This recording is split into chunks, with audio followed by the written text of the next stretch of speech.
భాషలతో ప్రార్థించటం. ఆత్మీయ ఎదుగుదల. పరిశుద్ధాత్మ వరం అయిన భాషలు అనేది కేవలం ఒక ప్రదర్శన కాదు. అది విశ్వాసి యొక్క అంతరంగ పురుషుడిని బయలుపరిచే దేవుని సన్నిధి. దీనిని మీ దైనందిన జీవితంలో ఎలా అలవాటు చేసుకోవాలో తెలుసుకోవాలి. మొదటిది, వాక్యం అనే పునాదితో ప్రారంభించండి. మీ విశ్వాసానికి ఆధారం దేవుని వాక్యం.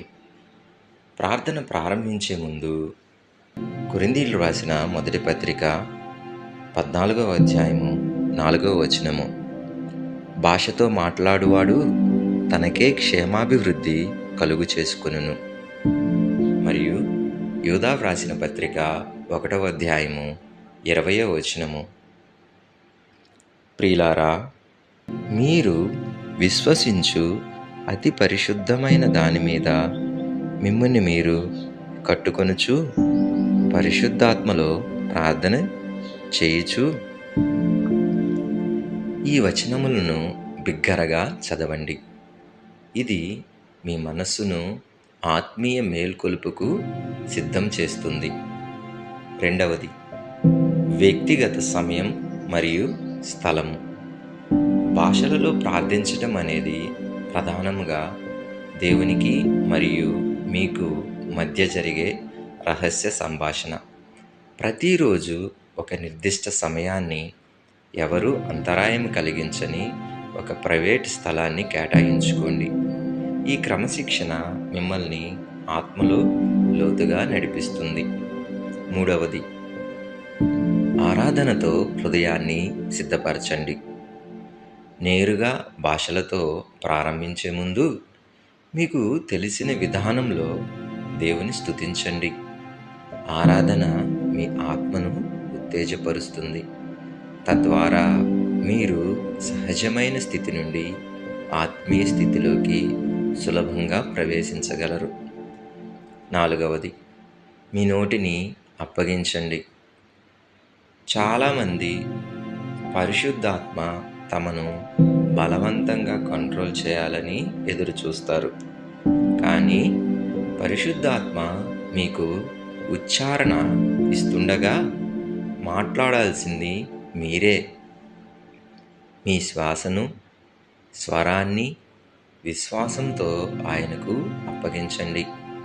మీరు నోరు తెరిచి చిన్న శబ్దంతో ప్రారంభించినప్పుడు ఆయన దానిని నదిలా ప్రవహింపచేస్తారు.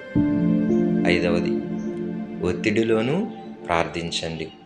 పరిస్థితులు బాగున్నప్పుడే కాదు, భయము, ఆందోళన లేదా బలహీనత ఎదురైనప్పుడు భాషలలో ప్రార్థించడం నేర్చుకోండి.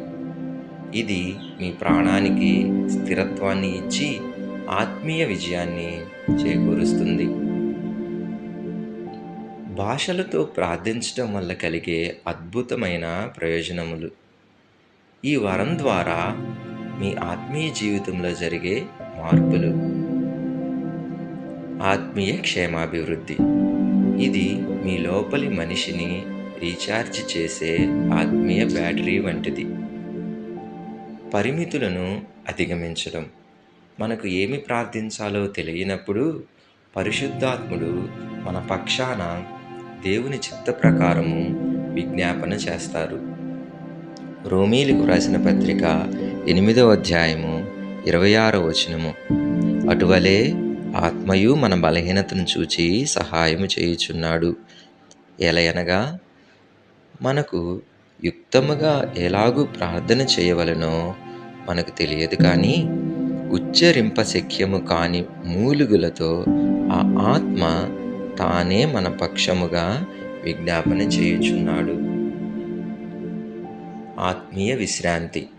అలసిపోయిన వారికి ఇది ఒక గొప్ప ఉపశమనాన్ని మరియు రిఫ్రెష్మెంట్ను అందిస్తుంది.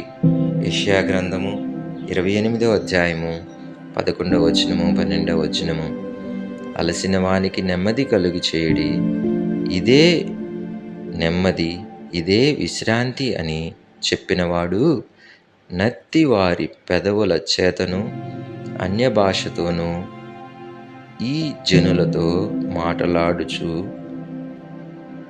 ఉన్నాడు. దేవుని నది విడుదల.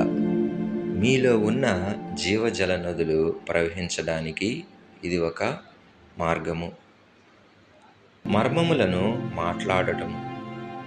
మానవ జ్ఞానానికి అందని పరలోక మర్మములను మీరు నేరుగా దేవునితో సంభాషించగలరు. జీవమును నియంత్రించడము.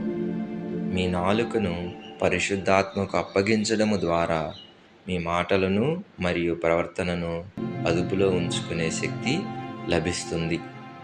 దేవుని చిత్తంలో ప్రార్థించడము.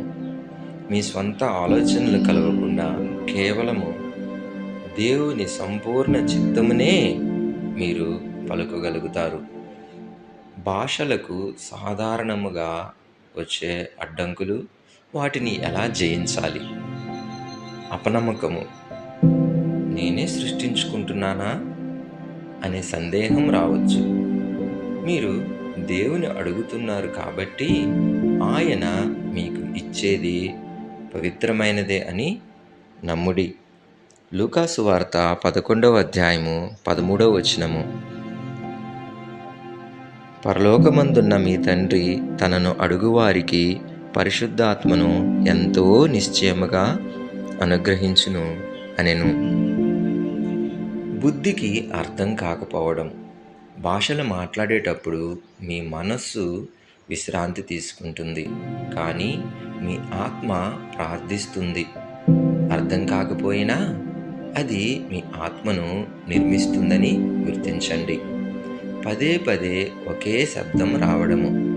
చిన్నపిల్లలు భాష నేర్చుకునేటప్పుడు కొన్ని పదాలనే పలికినట్లు మీరు ఆత్మలో ఎదుగుతున్న కొద్దీ మీ భాష కూడా విస్తరిస్తుంది. భాషలతో ప్రార్థించడం అనేది మిమ్మల్ని దేవుని సన్నిధిలోకి మరిన్ని ఆత్మీయ వరములలోకి నడిపించే ఒక ద్వారం. విశ్వాసంతో ప్రార్థించండి. ఆమేన్.